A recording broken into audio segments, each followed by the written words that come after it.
والحسن والحسین، فرمایا میری اہل بیت، میری بیٹی زہرا ہے، میرا داماد علی مرتضی ہے، میرا بیٹا حسن مجتبی ہے، اور میرا چھوٹا بیٹا سید الشہداء ہے۔ برائے خوشنودیے محمد و آل محمد بلندتر سلامات۔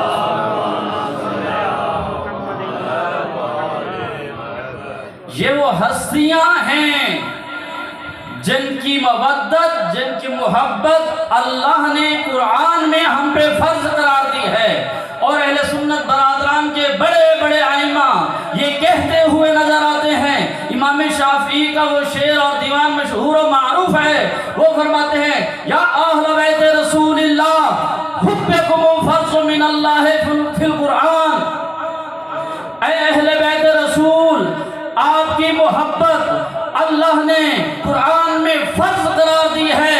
کفاکم من عظیم القدر انکم، تمہاری عظمت کے لیے اتنی بات کافی ہے۔ من لم یصلی علیکم لا صلاۃ لہ، جو بندہ نمازیں آ کر پڑھتا رہے، بار بار سجدے کرتا رہے، لیکن آپ پر اور آپ کی اہل بیت پر درود نہ بھیجے،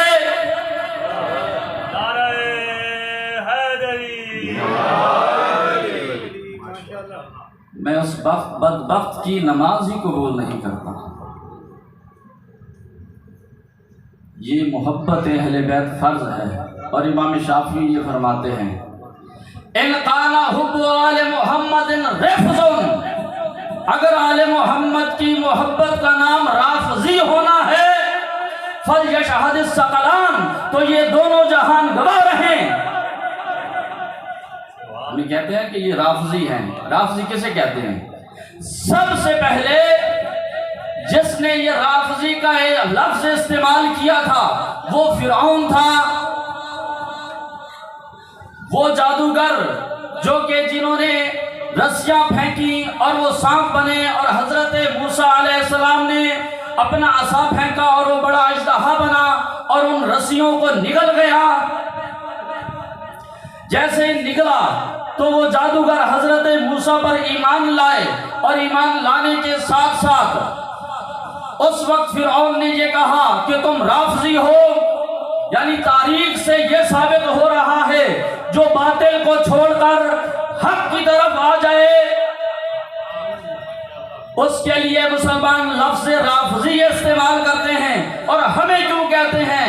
ہمیں بھی اس لیے کہتے ہیں کیونکہ پاک پیغمبر کے بعد ہم نے لوگوں کے بنائے ہوئے خلفاء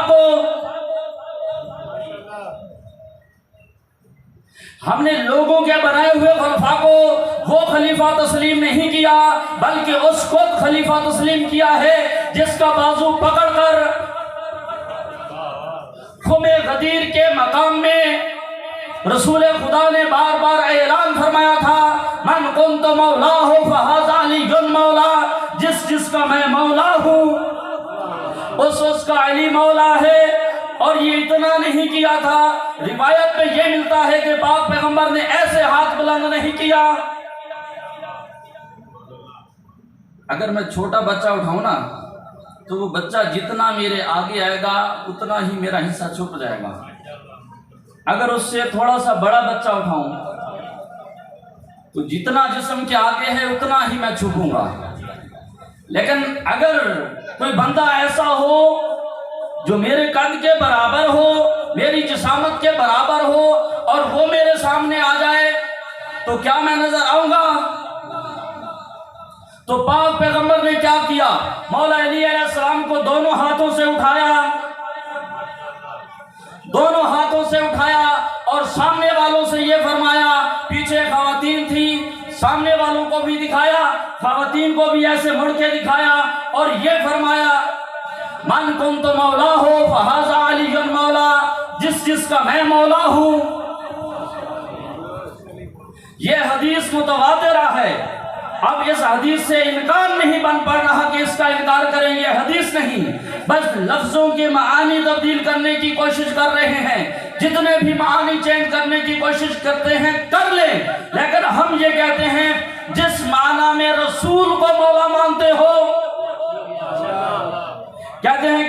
یہاں پر دوست کے معنی میں ہے، رسول خدا یہ فرما رہے ہیں کہ جس کا میں دوست اس کا علی دوست۔ ان الفاظ کے معانی تبدیل کرنے کی کوشش کر رہے ہیں، لیکن حقیقت یہ ہے کہ پاک پیغمبر نے اس سے پہلے من کنت مولاہ وھذا علی مولا فرمانے سے پہلے یہ فرمایا تھا الست اولا بکم من انفسکم، کیا میں محمد تم کی جانوں پر تمہاری جانوں سے بھی زیادہ حق تصرف رکھتا ہوں یا نہیں؟ تو اس وقت سب نے کہا قالوا بلا یا رسول اللہ، فرمایا اے اللہ کے رسول ہاں آپ ہماری جانوں پر ہم سے بھی زیادہ۔ پاک پیغمبر نے پہلے معنی سمجھائے ہیں کہ میں تمہاری جانوں پر سب سے زیادہ حق تصرف رکھتا ہوں، پھر یہ فرمایا ہے کہ جتنا حق تصرف میں تم پہ رکھتا ہوں اتنا ہی علی رکھتے ہیں۔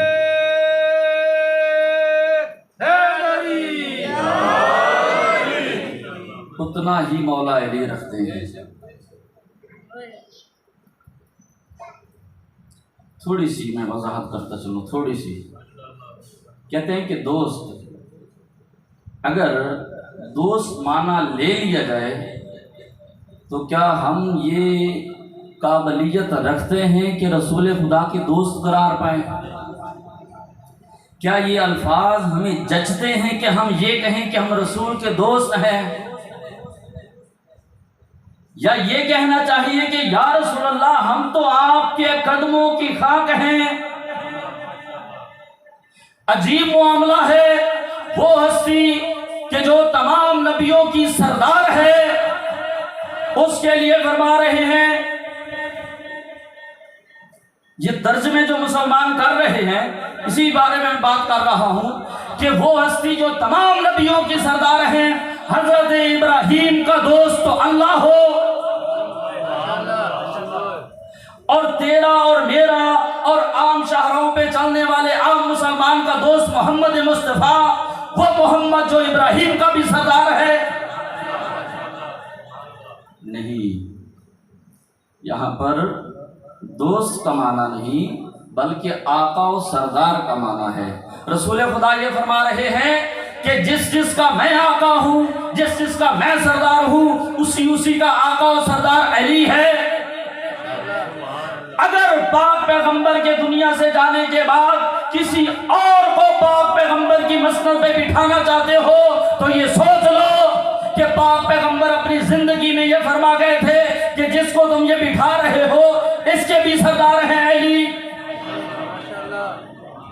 نعرہ تکبیر، نعرہ رسالت، نعرہ حیدری، نعرہ حیدری۔ امام شافعی فرما رہے ہیں ان قام حب آل محمد رفض فلیشہد الثقلان انی رافضی۔ اگر آل محمد کی محبت کا نام رافضی ہونا ہے تو یہ دونوں جہان گواہ رہے، شافعی سے بڑا کوئی رافضی نہیں۔ سب سے بڑا رافضی شافعی ہے، کیوں؟ کیونکہ محب اہل بیت ہے، محبت اہل بیت انہوں نے بنائی ہوئی ہے۔ اور امام موسیٰ کاظم علیہ السلام کے شاگرد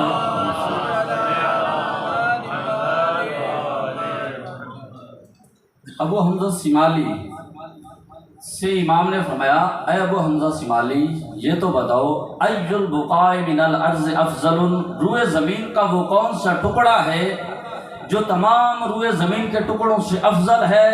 تو اس وقت ابو حمزہ سمالی یہ فرماتے ہیں اے فرزند رسول آپ بہتر جانتے ہیں یا اللہ کا رسول بہتر جانتا ہے، میں نہیں جانتا۔ پھر فرمایا ما بین الرکن والمقام، رکن و مقام کے درمیان کی جو جگہ ہے یہ پوری روئے زمین کا افضل ترین حصہ ہے۔